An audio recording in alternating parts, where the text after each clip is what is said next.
These are not nonpartisans. Very often they're deeply partisan. But, again, you have to wear a... Yeah, now, thank God, we have Elon Musk, and we have Robert F. Kennedy Jr., and we have Pete Hegseth, and we have Pam Bondi, and Kash Patel, the saviors of nonpartisanship. I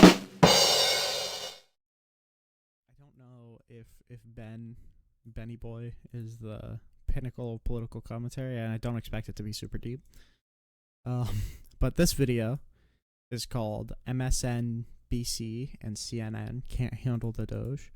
And I have a feeling, here's my prediction, that A, it's either going to be super pointless and it's not really going to be super relevant or important in the grand scheme of our political conversations right now.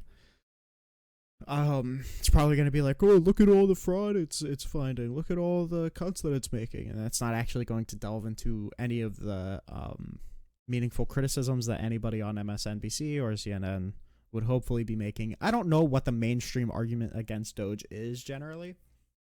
I know what, like, the debate bro,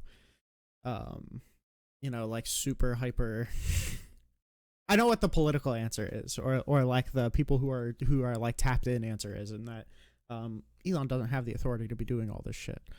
But I don't know what the normie MSNBC answer is. I don't know what the mainstream left's talking points against Doge look like.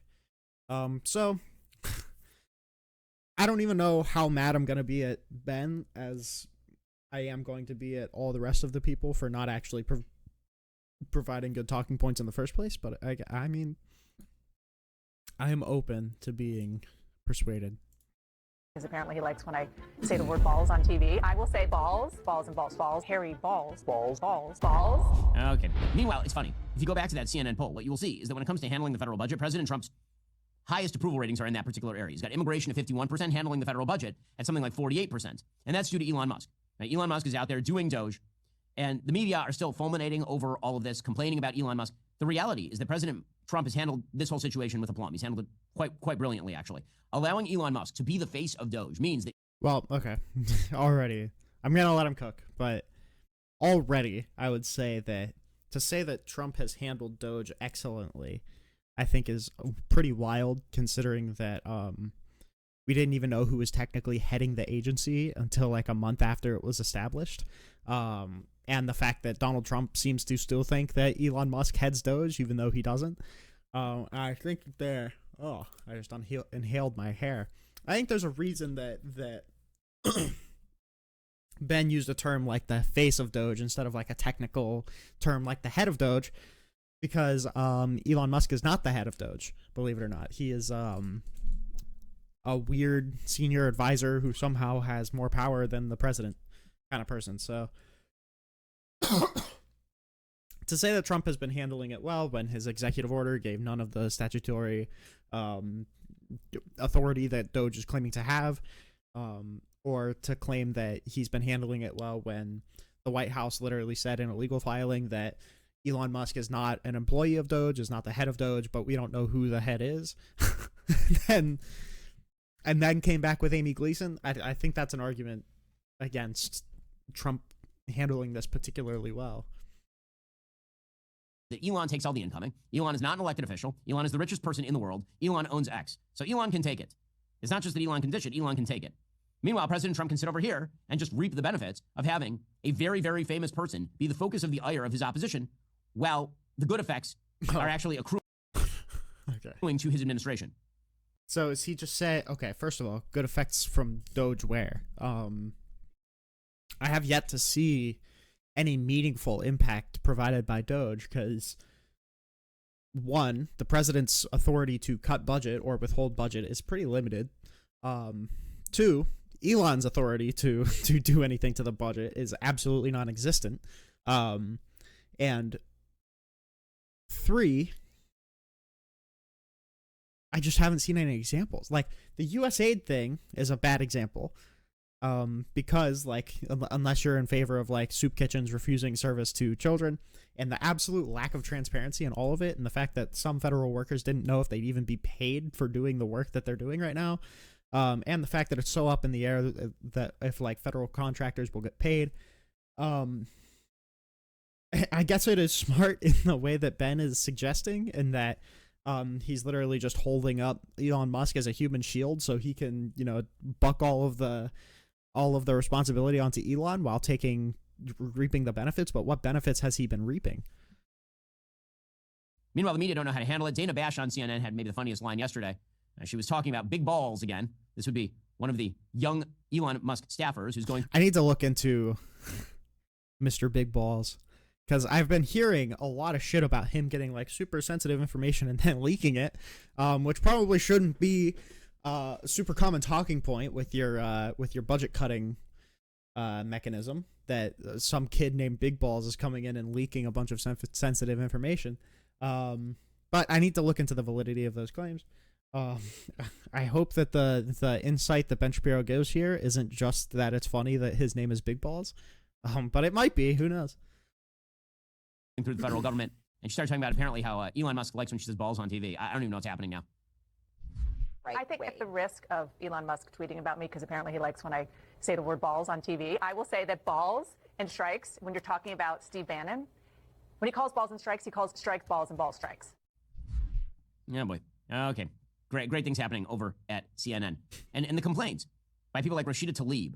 I agree. I mean, if obviously like a 20-second clip isn't going to encompass the coverage of a news agency's focus on a topic. So like a 20-second clip of some lady saying balls a bunch of times isn't gonna constitute like meaningful DOGE coverage. But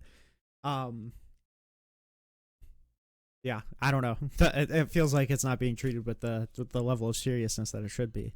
About how Elon Musk is being funded by the government. They just don't ring true. So Rashida Tlaib was out there screaming yesterday about how billionaires are being funded and Medicaid is not being cut. Here we go. Stop lying to the American people. Some of you have over 50, even some is over 60% of folks that depend on Medicaid. That's right. So when we say fund care, not billionaires, we mean it. Oh, man. These are the best the Democrats have to offer. Again, credit to John Fetterman for being the only sane person in the building. He was on MSNBC. Yeah, John Fetterman being the only sane person in the building. This absolutely, by the way, is not the best that the Democrats have to offer. Why don't you address any of the accusations being made about USAID? Give me 1 second to find the quote. As a result of these actions, most functions of the agency immediately halted with life-threatening consequences. Clinics stopped distributing HIV medication. Staff who operate humanitarian operations at refugee camps in Syria were told to stop and leave work. Doctors at U.S.-funded medical facilities in Sudan that treat severely malnourished children were forced to choose whether to obey Trump's orders or immediately stop their operations and let up to 100 babies and toddlers die. So, like, you can say, like, oh, yeah, they're not cutting Medicaid and then stop the conversation there, but where is, like, the actual meaningful dialogue that you're providing? It's not enough to merely say, oh, the mainstream media isn't covering this topic well. You have to cover the topic well then, but I'm not seeing your engagement with the topic either. MSNBC, and MSNBC was suggesting once again that the Republicans were in league with the oligarchs, and Fetterman's like, come on, man, really? And I was asked Democrats, like, start talking like a regular person. Most people are not sure what an oligarch is. It's like, okay, is an oligarch, is it a rich dude or woman? Okay, well, but there's also a little secret too. Democrats, we like billionaires if they're giving to our causes or to our party as well too. But there's a difference. Hold on. There's a difference between a very wealthy unlimited donor. money. It's unlimited money. That's the poison of American democracy. I'm not sure if they necessarily are motivated just, based on money. When, Okay. I think it's funny that for some reason when he was running against Mehmet Oz in PA, people were acting like it's hilarious that the Democrats are running a guy who just suffered a massive stroke, and now the conservatives are holding him up as the only sane Democrat. But obviously, the mainstream media's job, if you ask me, should be to take complex issues and dumb them down for the standard viewer. Okay, especially if you're an elected official, you're critiques should not come down to, oh, well, oh, that's a big word. Do like American voters really know what that means? You should be explaining to them what it means, because obviously there's a difference between taking money from donors who donate to your campaign and letting the richest person on earth come into your government, usurp more power than you even have as the president, and start trying to fire federal workers, or start trying to make cuts to agencies, or trying to say that he's feeding U.S. aid into a wood chipper. There's a meaningful difference there between letting the richest person in the world do that and letting millionaires donate to your campaign. Obviously, there's a huge difference. It should be our job as media people to be making statements like that and making the super clear distinctions between that. But instead we have Ben Shapiro saying, oh, really? Come on, man. Oligarchs. And Fetterman saying, oh, well, shouldn't we be using words that aren't like more than 5 letters long? Where's Zen? Most of those folks, whether it's Bezos or Musk, they have far more than you can spend in 100 lifetimes. So for that, I think... So why do you name 2 people who support Donald Trump? Doesn't Bezos support Trump too? Scarcity defines the luxury. So that's why a lot of them want to be engaged on that, because they have unlimited money. So I think they want to be part of the conversation. We'll get to more on this in a moment. First, are you aware of House Bill Section 702?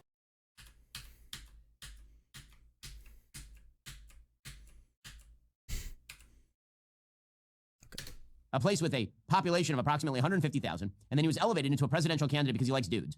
That's really his only qualification. He ran for president on the basis of not being able to fill Who is he talking about? Buttigieg? .com/Ben Shapiro Show. So this is kind of a hilarious story. Pete Buttigieg, you'll recall Pete Buttigieg, Okay. who's the mayor of South Bend, Indiana. A place with a population of approximately 150,000, and then he was elevated into a presidential candidate because he likes dudes. That's really his only qualification. He ran for president on the basis of not being able to fill potholes in South Bend, Indiana, and then he lost. He overperformed, but he lost. I mean, okay. What did Donald Trump run on in 2016?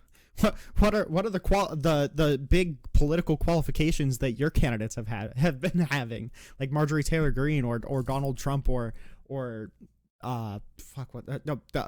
Oz? What are their big political qualifications? What are RFK's big political qualifications to be heading the HHS? It's weird to purity test and background test Democrats when you're the guy who you're sucking up to, the primo Republican in office right now. When he won the presidency in 2016, he had fuck all for experience. To Joe Biden in 2020. And then he was elevated to Secretary of Transportation, where he presided over parts falling off of Boeing planes and trains derailing in East Palestine, Ohio. Do you really want to bring up the plane problem right now? Okay. He was elevated to that position not because he knew anything about transportation, but because in his own words, he liked trains.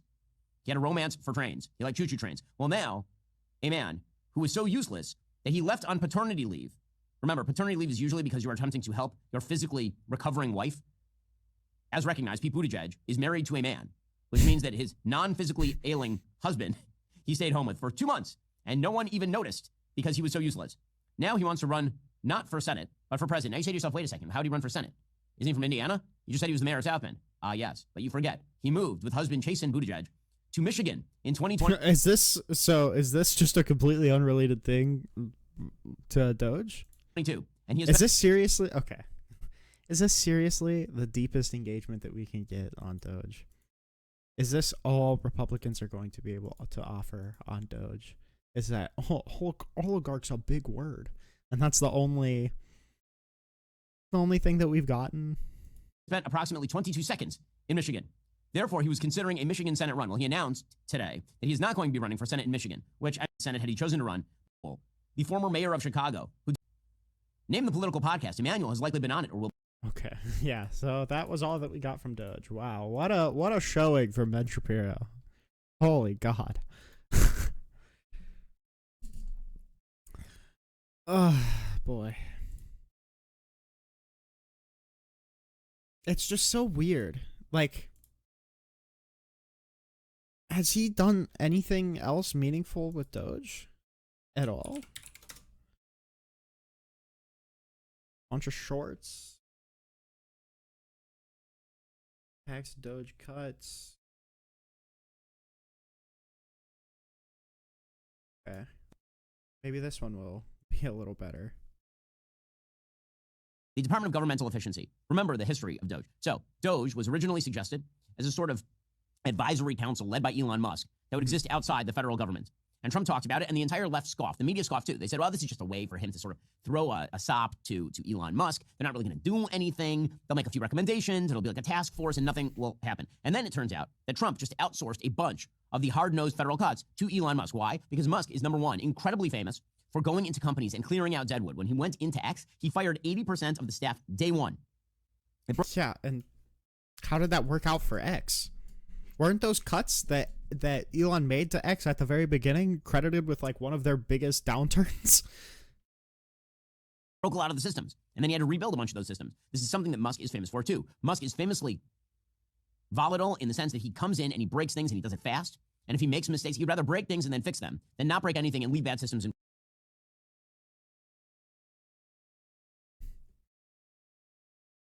Are we gonna get an anti-Doge take from Ben Shapiro? Does that sound like an appealing thing? Oh, Elon Musk, the guy who's responsible for all of the cuts that are going on right now. He's kind of known to just come in and break shit. Is this okay? In place. This is what Musk does. And three, Musk happens to be the richest and one of the most famous people on Earth, which means that he can draw the fire. It's not about Trump. Now it's about Musk. So again, this is very smart. The human shield thing again. Yeah, I guess that's kind of smart for Trump to use this person who is destroying our government as a bullet shield so he can reap the benefits and kind of shove off responsibility. But isn't the point of the presidency that you kind of the buck stops with you? Isn't it kind of weird that even when we're admitting that there's going to be a bunch of bad shit that happens with Doge, but Trump's just going to be able to buck off responsibility to Elon Musk? Doesn't that feel kind of shitty? Like, if Trump authorized Elon Musk to come in and do this, and then a bunch of bad shit happens, and then one good thing happens, and then a bunch of other bad shit happens, are we really just going to give Trump credit for the one good thing and then act like he has no part in all of the bad? Strategically and targeting the sort of waste, fraud, and abuse that Musk is targeting is also very smart PR. Now, as I've discussed before, the only way to solve the systemic debt problems of the United States, it's not going to happen through kind of cutting around the edges at the Department of the Treasury. It's only going to happen when you restructure the major entitlement programs, Medicare, Medicaid, Social Security. However, none of that's going to happen anytime in the near future because both parties are deathly afraid of touching those third rails of American politics. And so what Trump is doing right now is he's allowing Musk imagistically to carve away at the image of an efficient government that has never been true. Musk tweeted this morning that the amount of waste, fraud, and abuse in America's governmental systems put to shame any private waste, fraud, and abuse in the history of the American Republic. And that, of course... Can you, like I said, I think it's important as media people to be able to dumb down complex topics, but I think we're dumbing it down way too far. And I think all of the people who are up top are dumbing it down way too far. Can we, define what we mean by waste, fraud, and abuse here? Do we mean, we allocated this funding to something that it wasn't actually going to, and that's fraud? Because, yeah, and if that's the case, then, yeah, that is real fraud. And if Elon was just tasked with stopping that, it'd be a completely different question.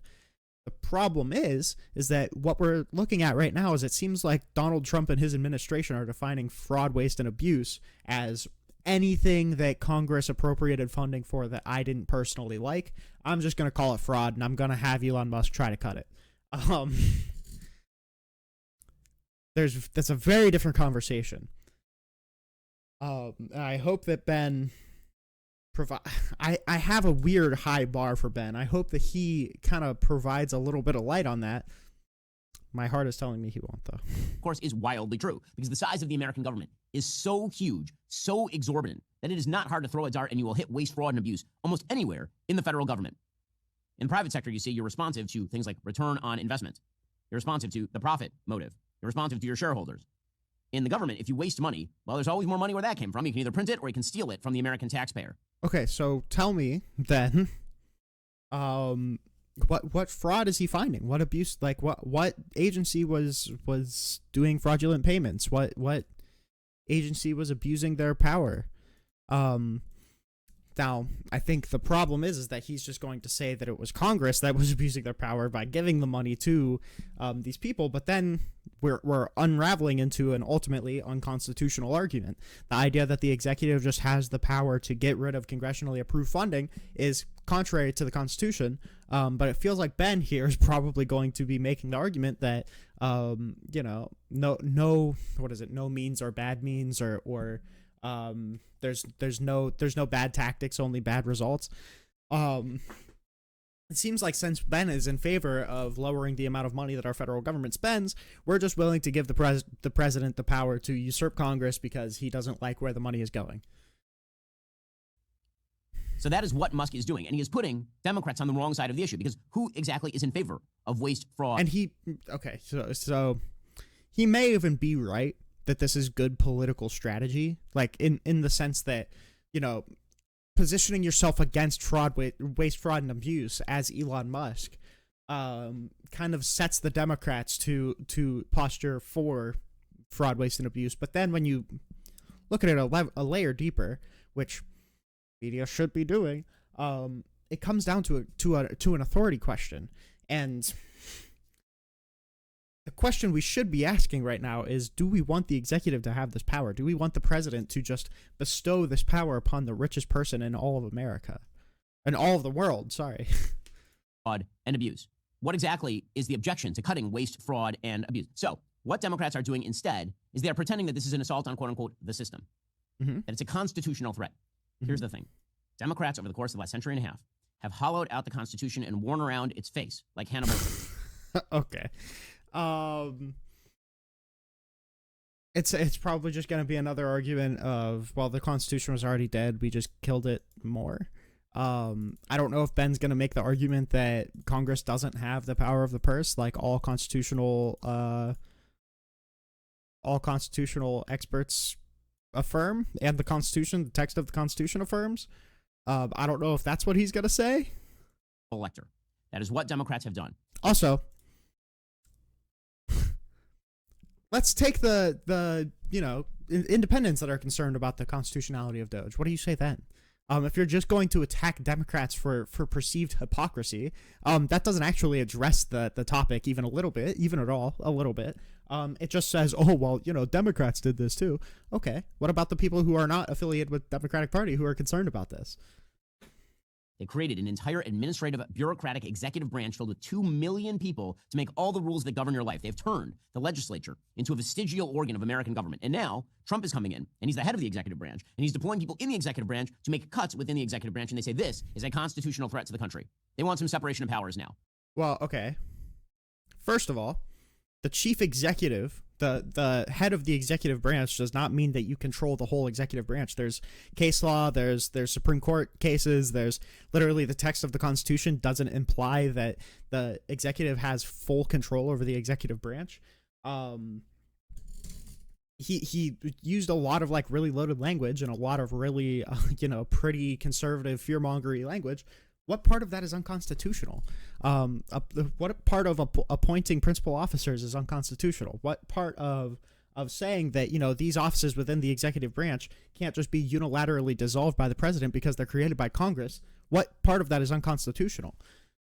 And it's funny because he kind of gave away the cake. The whole point is that the executive doesn't have the authority to control funding. That's explicitly given to Congress, Article 1. It's the very first article of the Constitution. So it's weird that you're saying like, oh well, isn't it ridiculous that the executive branch doesn't have control of executive funding? No, that's not ridiculous. That's constitutional. It's in the Constitution. Well, welcome to the party, pal. But here's the thing. You created these rules, and now you are going to have to live by them. FAFO. Well, 5 former Treasury secretaries. And then... and then just like a tacit admission that this is unconstitutional. What? Fuck around and find out. You don't like unconstitutional. Huh, wait until you see what we do. I'm sorry. Hold on. Is that the only response? Is that Democrats did it first? And then a bunch of posturing towards stuff that isn't unconstitutional? Is this really the strongest argument that we're going to get? All Democrats, of course, have now written an op-ed for the New York Times saying, quote, our democracy is under siege. No, what they can't say is our bureaucracy is under siege, which is the reality. Our Our democracy was already under siege. It was called January 6, 2021. Ben conveniently forgot about it once Donald Trump became president again. is under siege, and it should be. The thing that they cannot say is that our waste, fraud, and abuse-ridden system is under siege. That's what's under siege. Instead, point to one piece. Point to one piece of fraud, waste, and abuse. I'm pretty sure the reason that they don't is I'm pretty sure like the only actual fraud, waste, and abuse that was found was like a couple $1,000s within like the whole federal government. He's not saying the part that is hyper obvious to me, and hopefully everybody who watches this. What he means by fraud, waste, and abuse, he means funding that he doesn't like. It means that we're going back to the Nixon administration, which is super popular with the American voters, where the president can just take congressional budgets as a suggestion. And if they want to spend it, they can. But if not, that's a ceiling of what they can spend. So they can just spend whatever they want to underneath that. It's something that Nixon got absolutely slapped down on. So I don't know why we're trying to go back to this idea. But it's our democracy. Now, you may have gotten used to during the Biden administration or the Obama administration hearing the word democracy thrown around a lot. All Democrats mean when they say democracy is stuff. I'm in waiting room, bro. Okay. Let me finish this video and then I'll bring you up. I'm sorry. They like. If they do something. Also, let's not pretend like there isn't reason for Democrats to say that Trump is a threat to democracy. He literally tried to overthrow it. It's not the most insane thing in the world. Totally undemocratic. And you say no. They say you're a threat to the democracy. If they say. Wait, hold on. The Obama administration hearing the word democracy thrown around a lot. All Democrats mean when they say democracy is stuff they like. If they do something totally undemocratic and you say no, they say you're a threat to the democracy. Example? If they say that the Equal Rights Amendment is now law, even though it totally isn't, and you say no, they say you're a threat to American democracy. No. The Equal Rights Amendment is understood to not be law. That's completely understood. Why? What? Have you ever heard I'm someone who's on the left, all right? I'm kind of tapped into left-wing culture. I can't think of a single person who has ever said to me or to any Republican that someone who doesn't respect the Equal Rights Amendment is unconstitutional or a threat to democracy. I've never heard that in my life. I don't even think Joe Biden said that. So I don't like, are we just like fighting phantoms here to skirt away from the thing that you hastily covered as just cutting fraud, waste, and abuse, and then didn't define what fraud, waste, and abuse was and didn't cover the authority in which they did it? If you cut the bureaucracy, they call you a fascist. I mean, if what we are watching right now is fascism, which is severing the bond between government sponsorship and blue constituencies, if that's fascism, I feel like our definitions are wrong. We'll get to more on this in just 1 second. First, you didn't define anything. Okay. Here's my problem, okay, is that I don't know this, but I have a feeling. Ben Shapiro is smarter than this. I know he's smarter than this. I do know that because I've heard him talk about this topics like this, and politics in general relatively eloquently. When I look for like a steel man conservative position, I look to Ben Shapiro because he is well put together and he thinks through his shit. I'm not going to get like a Dave Rubin level defense out of Ben Shapiro because I know he's smarter than Dave Rubin. I know he's smarter than to give those level of defenses. But this is purposefully obfuscating. Like this is so slimy what he's doing because he knows that none of this has constitutional authority. So the only response to DOGE being unconstitutional or anti-democracy is that, well, that the Democrats did it first. Didn't you know that the Democrats did it first? And look at this guy that I just made up who said that this would be unconstitutional. Really? Is this where we're at right now? No. So anyway, Robert Rubin, Lawrence Summers, Timothy Geithner, Jacob Lew, and Janet Yellen, all again, former Democrat Treasury secretaries, have this piece in the New York Times, freaking out about all of this. Quote, when we had the honor of being sworn in as the 70th, 71st, 75th, 76th, and 78th Secretaries of the Treasury, we took an oath to support and defend the United States Constitution. Our roles were multifaceted. We sought to develop sound policy to advance the president's agenda and represent the economic interests of the United States on the world stage. But in doing that, we recognize... predictions. Do you think that he'll actually touch on Elon being given access to any of this,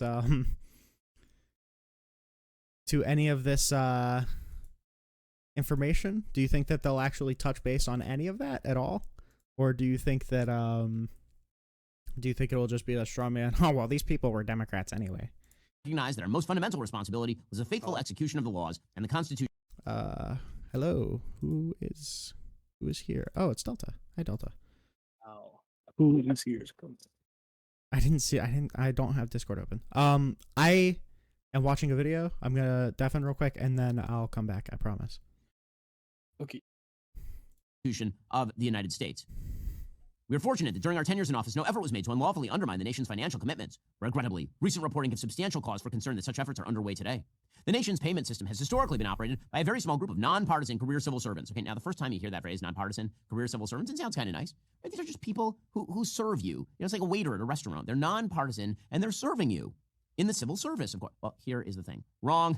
The nonpartisan civil service has become quite partisan because their patrons are all Democrats who continue. Okay. Here's what conservatives always leave out of the conversation with nonpartisan civil servants. First of all, people of expertise are generally Democrats. If you're going to get well-merited people, they're probably going to be Democrats 9 times out of 10. I hate to break it to you. But on top of that, their plan to make a so-called partisan career civil servants nonpartisan is by making them at the behest of the president, by making them political appointees.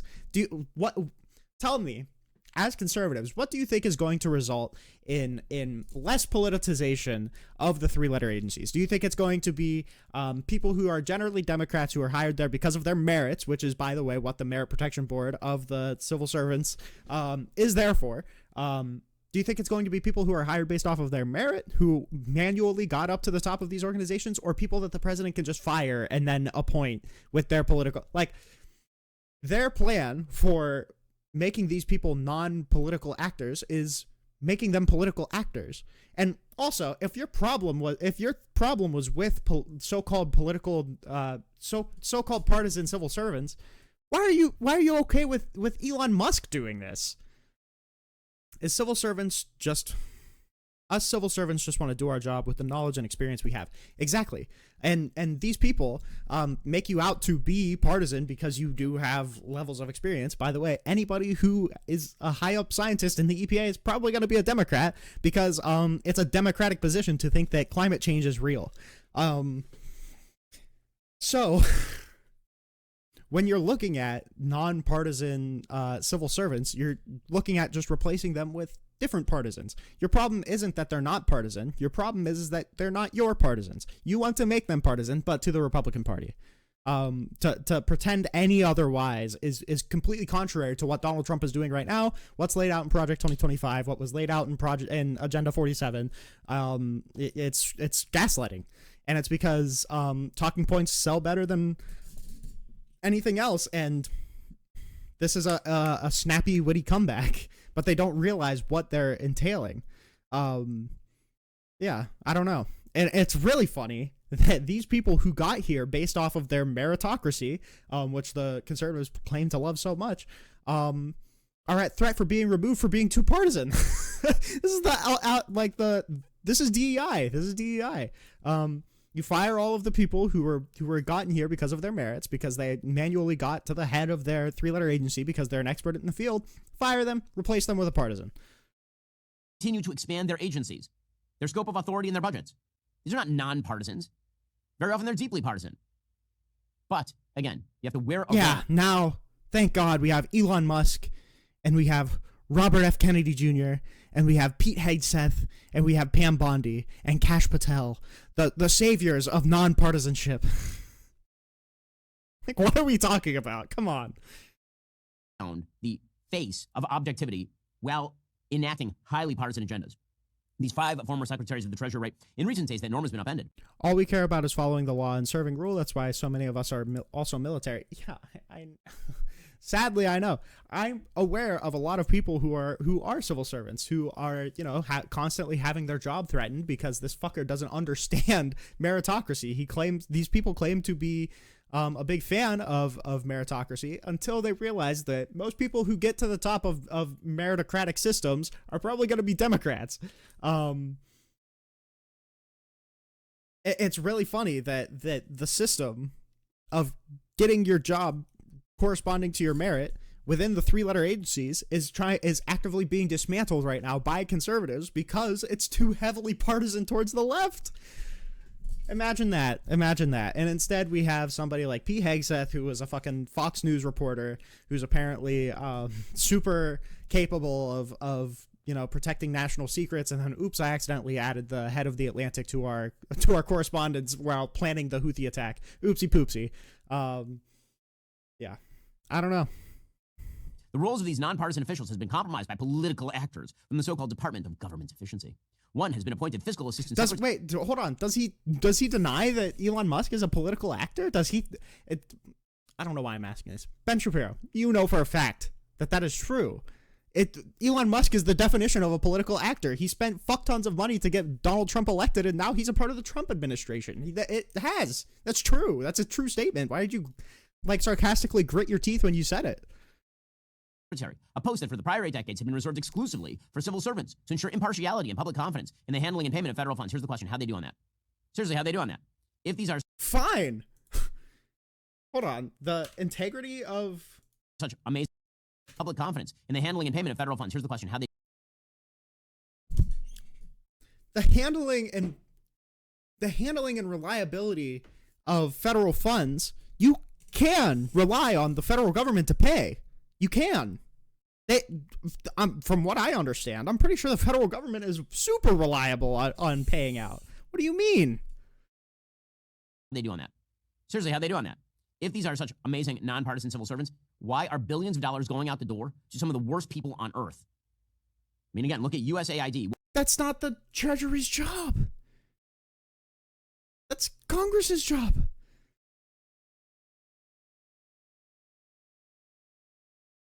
I don't know.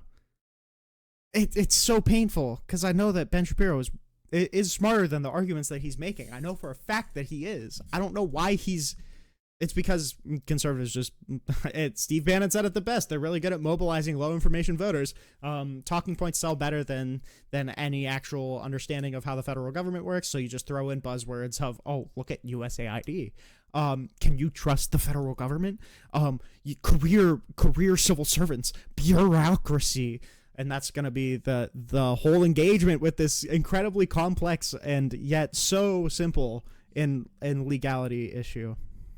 Where billions of dollars were going directly to line the pockets of Hamas as they built terror tunnels. Explain yourselves, gang. Nonpartisan civil servants. These political actors, say the former Treasury secretaries, have not been subject to the same rigorous ethics. Also, if the federal government approved that loan, what do you want through USAID? Do you want the Treasury just to not give the money? Do you want the Treasury to be in the business of unilaterally withholding aid to other three-letter agencies? Because then you're talking about expanding the bureaucracy. Rules as civil servants. One has explicitly retained his role in a private company, creating at best the appearance of financial conflicts of interest. They lack training and experience to handle private personal data, like social security numbers and bank account information. Yeah. Holy fuck, Coop, you scared me. Thank you so much. $1. Fuck Family Guy. Huh. Just for that? I don't know. I don't even know if I'm going to give you the role. I got a goal for all the people who are watching, by the way. If you donate money to me and join my Discord server, I will give you a special golden role. But because he said fuck Family Guy in his donation message, I don't even know if I'm going to do it. I might not. Who knows? Yeah, I'm sure that the federal government run by career bureaucrats and lackeys has been so secure in its handling of our private information, which is how Donald Trump's IRS tax returns ended up leaked to the New York Times. Wait.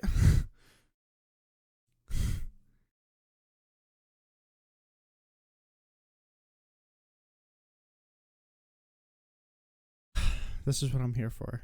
Let's see why. Let's see how that happened. How did Trump's tax return get leaked?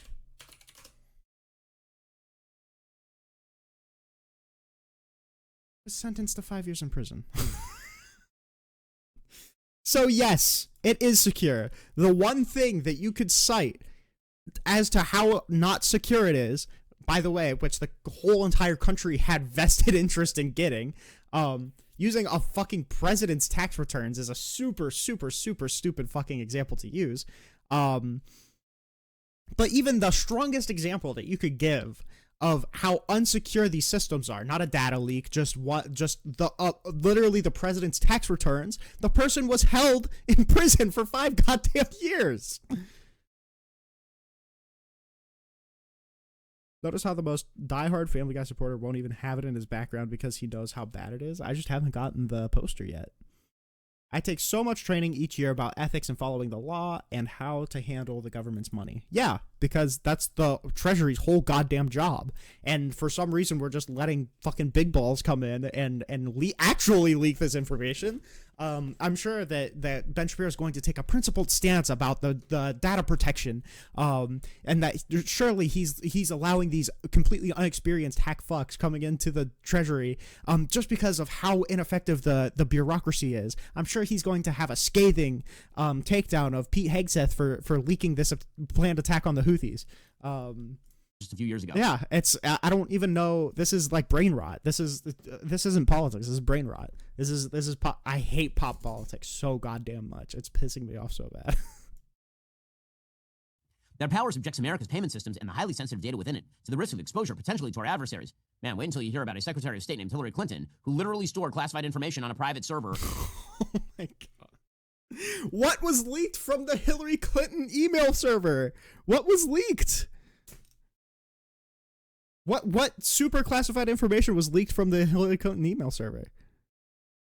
There's a reason that he's not referencing like specific data leaks or how often data leaks are from the Treasury information, because it's super, super, super, super, super actually secure, and way more secure than letting the richest person come in and just steal it illegally. Also, Hillary Clinton was literally investigated like 3 goddamn times with like the littlest amount of information of any wrongdoing. She was investigated multiple times for this. So to act like there's no accountability for this, just because the investigation didn't go the way that you wanted it to, is absolutely insane. And then was found by the FBI to have probably exposed it to foreign sources. Wow, that would be terrible if that happened. A key component of the rule of law, say these secretaries of the Treasury, is the executive branch's commitment to respect Congress's power of the purse. The legislative branch has the sole authority to pass laws. Also, I'm sure that these 5 Treasury heads are not going to be super pro Hillary Clinton. I don't know of anybody that's super pro Hillary Clinton. Determine where and how federal dollars should be spent. The role of the Treasury Department is not to make determinations about which promises of federal funding made by Congress it will keep and which it will not. Yes. Well, we're about to find out, because the reality is that withholding a payment actually was something that the federal executive branch did since the time of Thomas Jefferson. But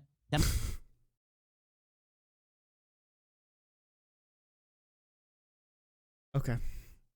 Democrats somehow have to make this a threat to the system, as opposed to the reality, which is it is a threat to the bureaucracy. They have to turn it into a threat to democracy.